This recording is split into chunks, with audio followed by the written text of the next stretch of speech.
Assalamualaikum warahmatullahi wabarakatuh. Nama saya Ahmad Zaki Abdullah, kelas 10 1. Saya akan melakukan ulangan lisan sejarah. 1. Jelaskan tentang latar belakang, pengertian dan dampak politik etis. Latar belakang politik etis. Pemikiran baru tentang politik etis berasal dari kaum sosialis atau liberalis yang prihatin terhadap kondisi sosial ekonomi kaum pribumi atau inlander.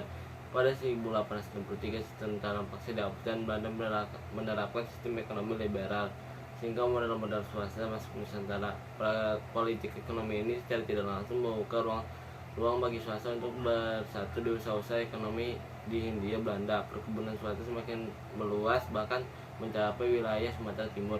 Pengertian politik etis. Politik etis atau esensi politik atau politik balas budi adalah pemikiran progresif bahwa pemerintah Belanda mempunyai kewajiban moral menyejahterakan penduduk Hindia Belanda sebab telah memberikan kemakmuran bagi masyarakat dan kerajaan Belanda.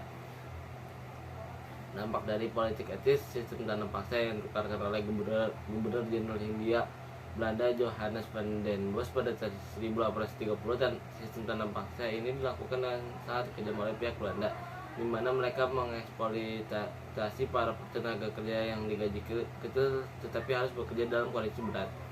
2. Jelaskan perbedaan perjuangan sebelum dan sesudah tahun 1908.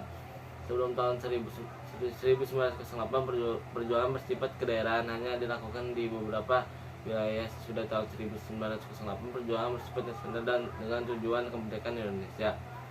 3. Jelaskan latar belakang lahirnya pergerakan nasional.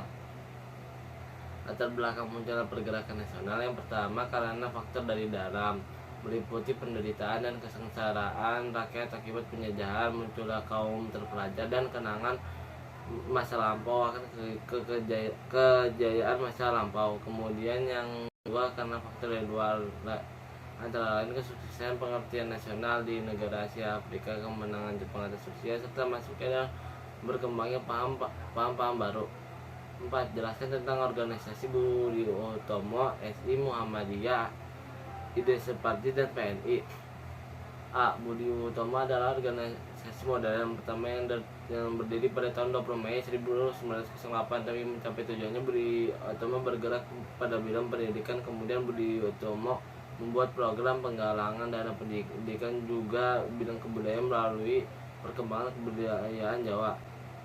B. Serikat Islam. Didirikan oleh Samanhudi Solo pada tahun 1905. Awalnya organisasi ini bernama Serikat Dagang Islam, kemudian diubah menjadi Serikat Islam. Pada 1912, Hosorul Amin-Minato ditunjuk untuk menjadi ketua dari Serikat Islam. Tujuannya dari ASI sendiri adalah untuk melindungi pengusaha lokal agar dapat bersaing dengan pengusaha non-lokal dalam perdagangan batik.